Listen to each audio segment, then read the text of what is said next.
with the needs and the demands of the protesting masses. Thank you very much. The first person will go now.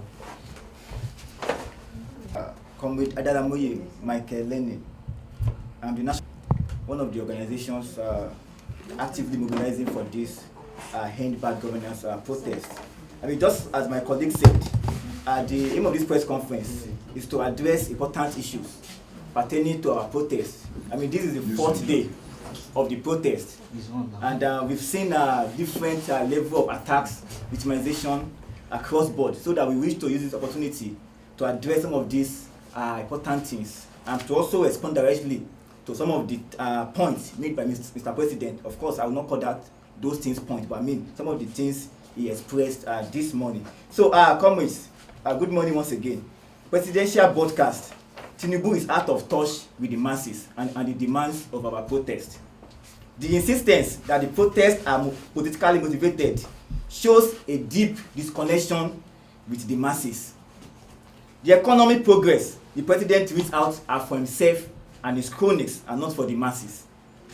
The reference to protesters as misguided and uninformed shows that the president is a condescending dictator. We wish to express our sadness and deep disappointment at the latest broadcast by President Tinubu, which is the first address to the nation ever since the End Bad Governance protest started, which is now on the fourth day. After over 3 weeks since Nigerians started mobilizing to take to the streets, and after scores of dead protesters and assaulted journalists from the first 3 days of the protest, President Tinubu broadcast was nothing but a masterclass of gaslighting us, manipulating and double speaking that has plagued Nigeria's brand of public speaking for decades. Many had requested genuinely that the president should address the nation when the protest was being mobilized for, and some even felt that the president should also address even when the protest started, that perhaps he could make some points that could help douse whatever tension is on board. But to the surprise of many, who genuinely felt that if the president had addressed the nation, some of the demands of the protesters would have been captured and sharply addressed by the president. Many of them are today disappointed by what the president read out today.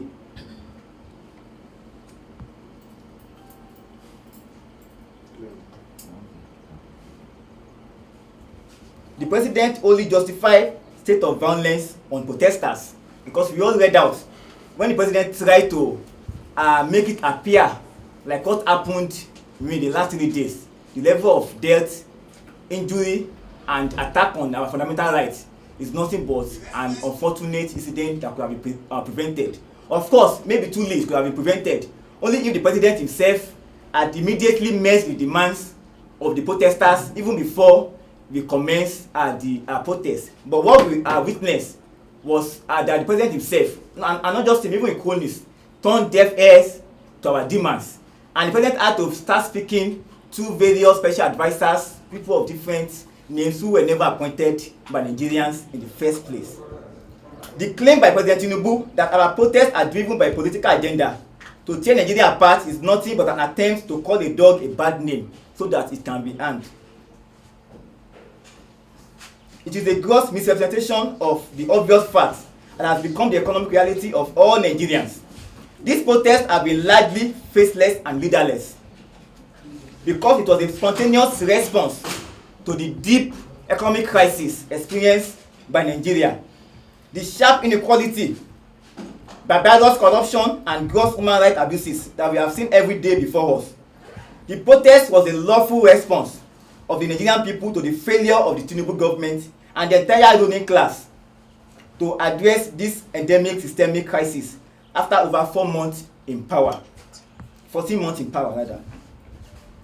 These protests were mobilized for by the flagrant extravagance of political office holders in Nigeria for the past 14 months, while asking Nigerians to be patient of hunger and hardship, which they claim to be our sacrifice for the nation. But what we have experienced within the 14 years is that those 14 months is that those who ask us to be patient and have sacrifice are the same persons who are living luxurious lifestyle, who are budgeting millions and billions of naira to live lavishly. In fact, we heard when lawmakers bought vehicles worth over 130 million naira for themselves. At a point, even the president had to budget billions of naira to renovate the presidential building in Lagos.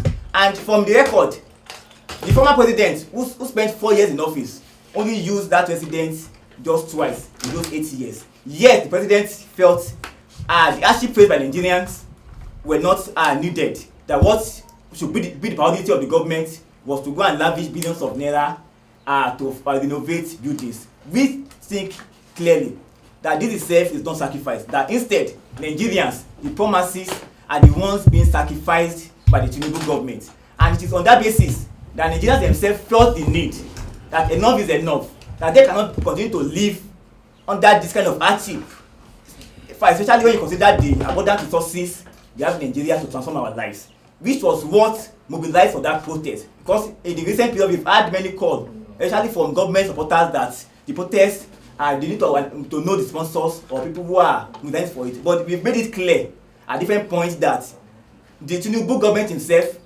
and the policies they've implemented over the years are the reasons why Nigerians took to the street.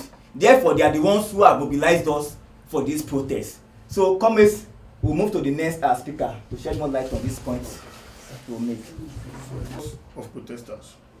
They have also done that by arresting journalists and demanding a media blackout on the protest, and by sponsoring thugs and looters to discredit our protest.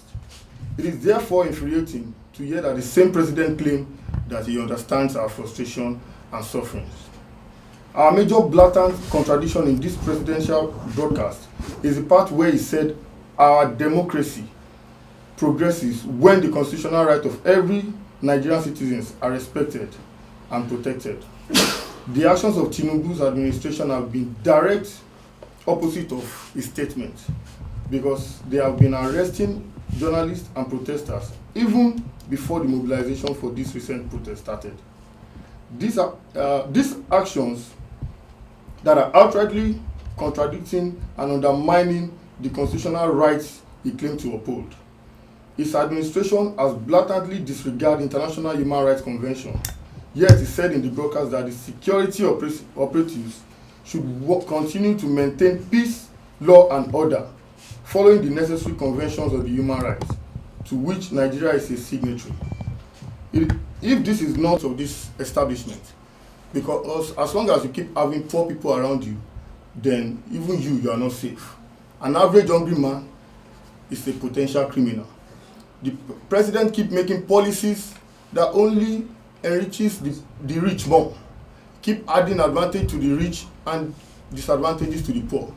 The boys who are seen on screen looting today, they have no other hope other than what is left on the left for them to do. We are just a little bit exposed and privileged. That is why we are also not part of them. And that's the only language they can communicate their own protest for the government to see. But I think the best thing for the government to do is to actually make an alternative plan for people who are hopeless, that are wandering on the streets. And when there is now alternatives for them and they are not going about that alternative, that is when you now call them criminals. And I think that the government is comfortable with the Nigerian society having enough criminals than having decent people, because by the time the Nigerian citizens want to protest, they need those criminals to do a counter protest for them, and also to blackmail a decent gathering of Nigerian people who are crying out, so that they can call all of us looters. So if you complain about looters today, you should ask the Nigerian police and you should ask the president, because they are the ones who created them. Thank you. This press conference is necessary because for the past 3 days since we started this protest, we have been driven off the streets, even including the lawful place, the so-called lawful place, the so-called legal place where the FCTA Wike leadership got an injunction to say we should stick. to the stadium and protest only at the stadium. We have been driven from there with tear gas for the past 2 days now. And so it is the essence of, that's the essence of us calling this press conference. First, we must be very clear that the press conference is demonstrating the fact that we have a president that is out of touch with the needs of the Nigerian masses. To further confirm that President Tinubu's disconnection from the masses borders on psychopathy, the president started reeling out economic figures in the typical neoliberal attitude that prioritizes some abstract economic growth over the immediate welfare needs of the people. This is the typical attitude of Nigerian leaders in the past, which our generation is rejecting, that you will not reel out economic figures to us while not connecting it to our present immediate needs. The broadcast further confirms how much the president is incapable of meeting the Nigerian masses at the point of their needs, but very capable of making policies that will benefit the private investors of his elite clique at the expense of the public. The excess talk about the economic growth and infrastructure development conveniently ignored the fact that these benefits have not trickled down to the masses for 14 months now. This is why we are protesting. We are protesting because we want these economic opportunities and resources to be distributed much more fairly and equally to many Nigerians and not just a few elite Nigerians. We are protesting because we want our own subsidies like fuel subsidy, electricity subsidy, education subsidy, telecom subsidy, etc. Especially in the light of the fact that Nigerian politicians have been doling out subsidies to their rich cronies in form of privatization, deregulation, deals and contracts. When President Tinubu said we have come this far in terms of economic progress in his speech, he was only speaking about the progress that is largely exclusive to his small elite gang. The progress has left the majority of Nigerians behind. The president's call for dialogue rings hollow as much as his acclaimed commitment to democratic governance, given the fact that he has not only ignored the demands of those he claims to want to dialogue with consistently, but he has also suppressed and disregarded the human rights of those he claims to want to dialogue with. And we have to be clear about that. The president of Nigeria has said in the speech that we should stop protesting and embrace dialogue, as if protest itself is not a form of dialogue. And one thing we must be clear about is that the assault on Nigerians, it has become very, very usual, very common that we disregard it. We don't see it as a big deal. For the past 4 days now, except today, I have had to face tear gas despite being an asthmatic. And it was just this morning that I could afford the money to buy an inhaler. And that's because in Nigeria today, to buy an inhaler will cost you 8,250. That's the cheapest inhaler in the market. And that's why we are protesting. We are protesting because the first aid for a common sickness is 8,250 naira. In a country where the last minimum wage is 30,000 naira and they are here to start paying the 7,000 naira minimum wage. Comrades, they were injured, attacked, and 21 Nigerians that were killed on the first day of this protest. They are not just numbers. They are human beings like us who have died because they joined the struggle to make their country a better place. They have voiced out to make their country a better place. Our president in that speech spoke over the head of all of that. And we need to be enraged about that. His administration has arrested, maimed, and killed the hungry Nigerians who are the backbone and the soul of this protest. Yet he claims to want to dialogue with protesters. Is the president a necromancer, open to dialogue with ghosts? How can an administration who is directly responsible for almost all of the violence and destruction that has plagued this protest lecture us on how we must not let violence and destruction tear our nation apart? The president has tried to make us look like we are the violent ones. But every day since we've been organizing, the violence has been incited by the Nigerian police, the DSS, the soldiers, and the civil defense. And we are saying that as Nigerians, we should not have to beg. We should not have to explain ourselves before we express our right to protest. The president's broadcast is dismissive and condescending to the people he claims to serve. The implicit claims that we are misguided and uninformed shows that he is unaware of our role as citizens. which is to inform and guide him on the issues that matters to us. The issue we met on ground in Nigeria has been that we have had a country where we praise our leaders as if they are not our servants. We believe it is the role of the citizens, the responsibility of the citizens to guide and inform the leaders. And so, the implicit attempt of President Tinubu to make us look like we are misguided, we are uninformed, we are sponsored, and that's why we are protesting, shows again that our president is out of touch. He should be listening. We should be the ones lecturing him on democracy and good governance and policies to address the issues fueling the protests. Given Tinubu's gargantuan history of corruption and self-enrichment through public wealth, he is the one who needs a lecture and probably a mental rehabilitation. He is so corrupt that he has reduced the trust of Nigerians in the government just by emerging as president. We cannot look out there. Across countries in Africa, people are taking polls of how much people have trust in their government. And Nigeria today is lowest on those polls because just by emerging alone, through a very corrupt electoral process, Tinubu has reduced the confidence of the people, the trust of the people in their governance. And a country where people don't trust in the governance of the day is a country that will especially be unstable. Because if the government is not responsible to the people do not owe anything to the government, and they do not owe the government to respect any law and order. And that is writing letter to chaos. And that is why we are saying we are the peaceful ones in this protest. We are the ones trying to ensure that Nigeria does not descend into chaos because of the poverty, the instability, the alienation that we see every day on our streets. We must state clearly that this broadcast only makes it clearer that Tinubu is a dictator and not a democrat. The broadcast only exposes Tinubu for who he is, a megalomaniac and unprincipled dictator who wants to use force and coercion to consolidate his power.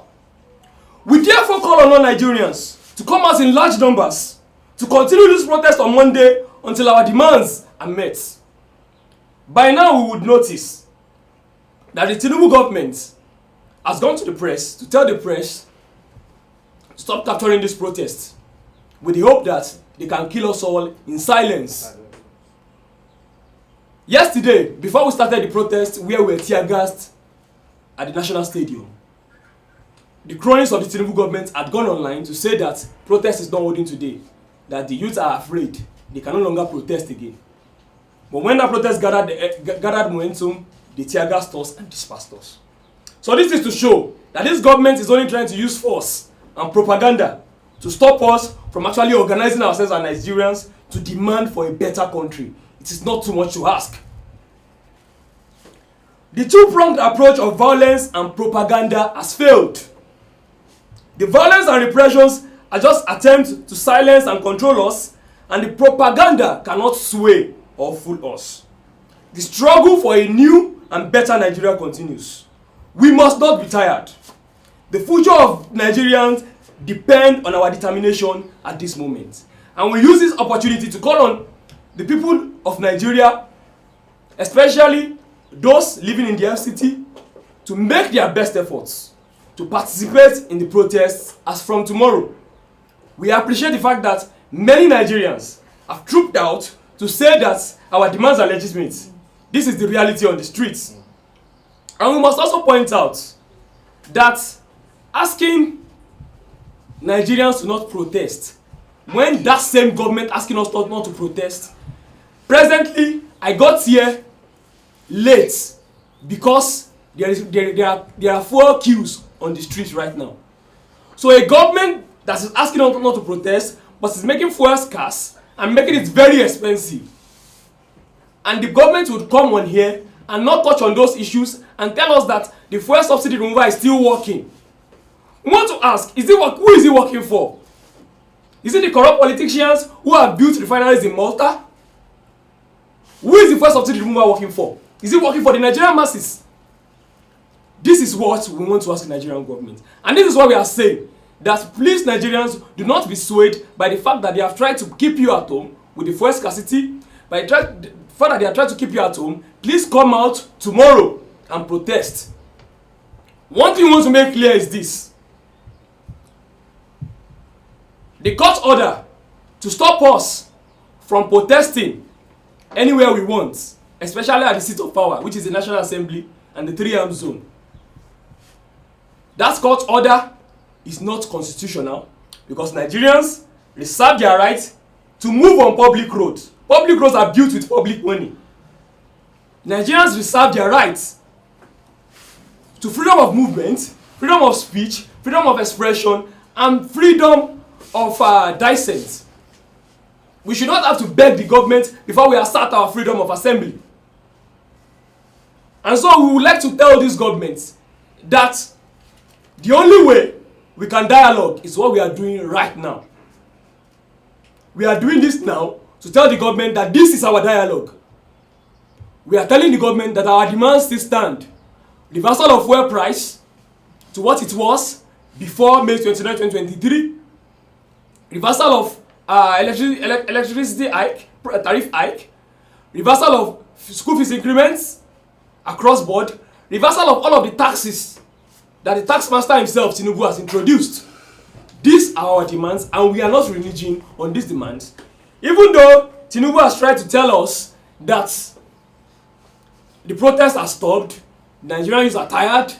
Presently, today, Sunday, this morning, protests continued in Jos Plateau State, with protesters organizing their own Sunday service at the protest. Even in Lagos, the same thing happened today. On Friday, we had protesters who did their Juma service at the protest ground.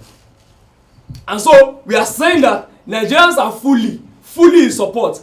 And this is not the time to be afraid. This is not the time for us to go to our rooms and start praying that God will save us. God needs us to save ourselves.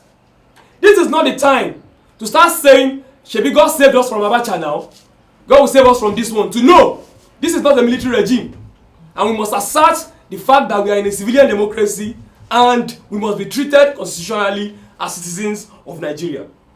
On this basis, we want to charge Nigerians that we must continue to organize, resist, and build till we have a country that prioritizes the people of Nigeria over the profit and power of a few people.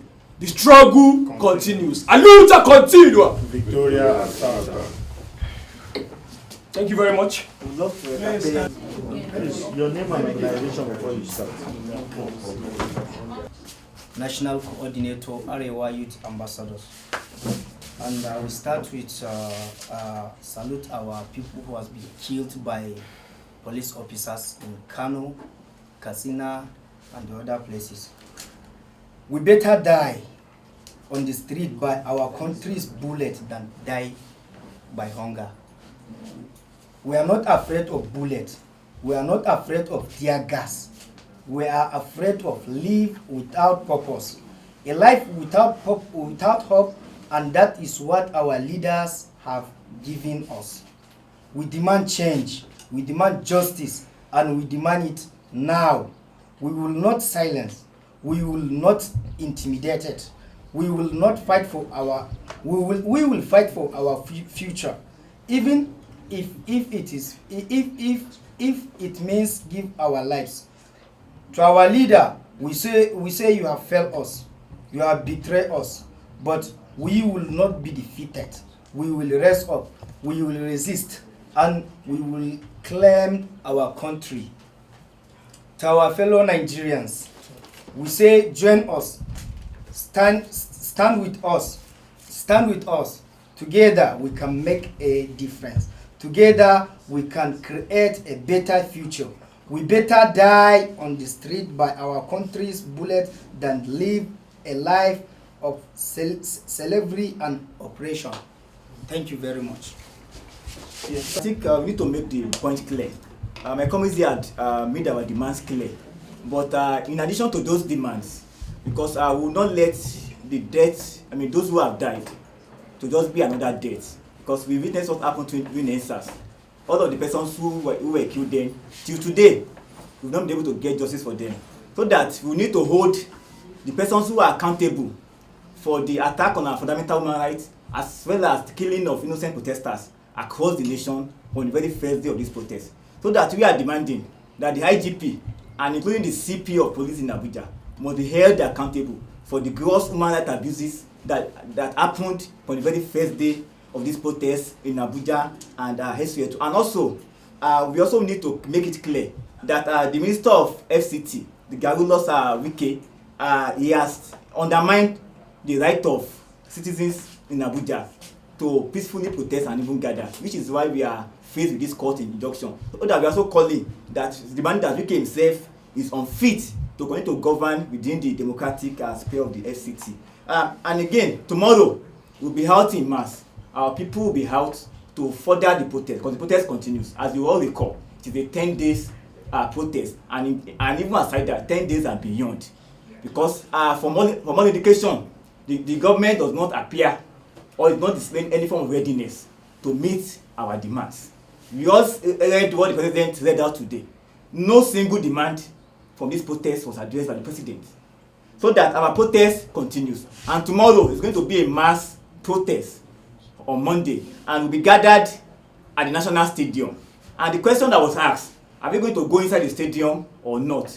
What we've said for the very first day is that we are protesters. We are not footballers. We are not athletes, and we don't have the intention to prepare for Olympics yet. So that our protest will converge at the front of the National Stadium to exercise our democratic right. And I said earlier that the court injunction against us is an attack on the democratic rights of us as citizens. And we are going to fight that on the street to ascertain, to make clear that we have the right to gather. And we have the right to also move.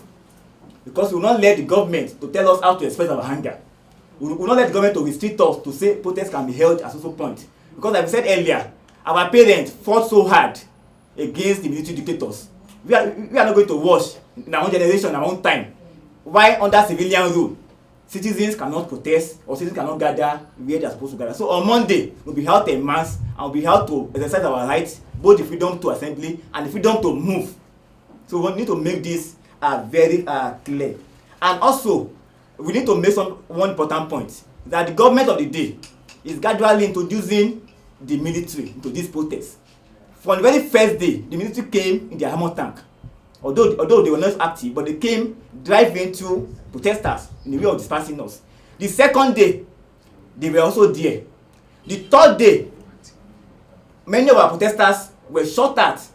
When the police exhausted their tear gas, the military came in to disperse protesters on the second day, the evening, at the National Stadium. Yesterday, while police were attacking us, the military were moving with them. We connect these dots together, that the government is embarking or trying to use the military the way they did during the Lekki Toll Gate massacre on innocent protesters, which is why they are demanding today that media should not cover the protest again. We are saying that we will not allow another Lekki Toll Gate to repeat itself, and that the government of Tinubu is embarking on this sinister agenda to kill innocent protesters by using the military. And like I said earlier, yesterday the military themselves were there. The police were the ones leading the military to attack citizens. And if care is not taken, the military will be the ones to start leading police to attack and kill innocent citizens. So we are making all of these points clear that the IGP and the CP of police, including Nelson Wike, who is the FCT minister, must be held responsible for all of the attacks that happened in Abuja within the last 72 hours of our protest. Thank you very much. Now, as of now, because no arrest, we have that of arrest. As per the figures of those who have been arrested, injured, brutalized, those who have been already killed, the figures presently for day one was 21. But we feel that the figures are conservative because we have not been able to account for every of those the protesters that are missing across the country. On that first day alone, about over 1,000 protesters were arrested and presently still in jail, still in detention. This nationwide, this is a democratic protest of the Nigerian people. Yesterday, which is the third day, for the second day, we also had a number of casualties, over 20. We are not also sure of the figures yet because of the inability to account across the country. Yesterday in Abuja, where we protested, several people were arrested. Presently, we are trying to recover one of them, which is Ayola Babalola. He's a journalist, but he joined the protest as a protester, and is presently in Wuye Division Police Station. He was picked up when we were being dispersed, peacefully protested.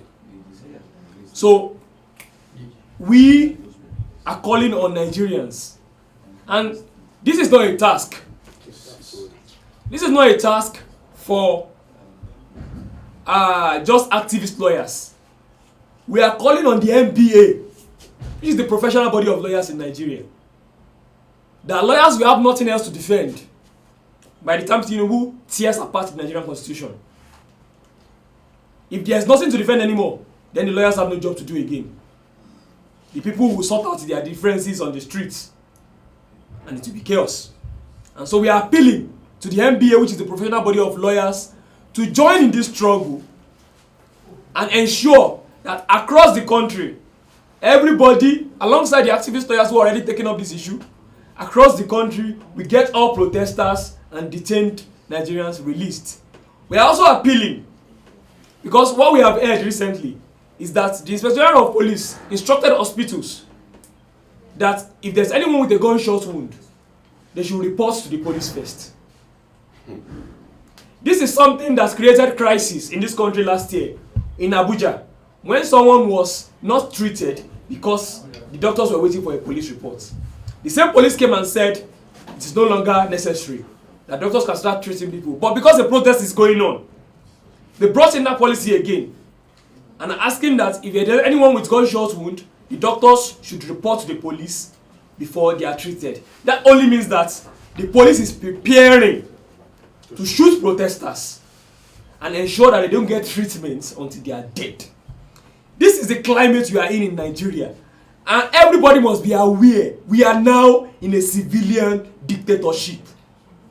We must be very, very aware of that. And we must be ready as Nigerians to defend our rights to have a democratic country. Thank you. Thank you very much. Thank you very much. Forever. Solidarity forever. Solidarity forever. We shall always fight for our rights. There is victory for us. There is victory.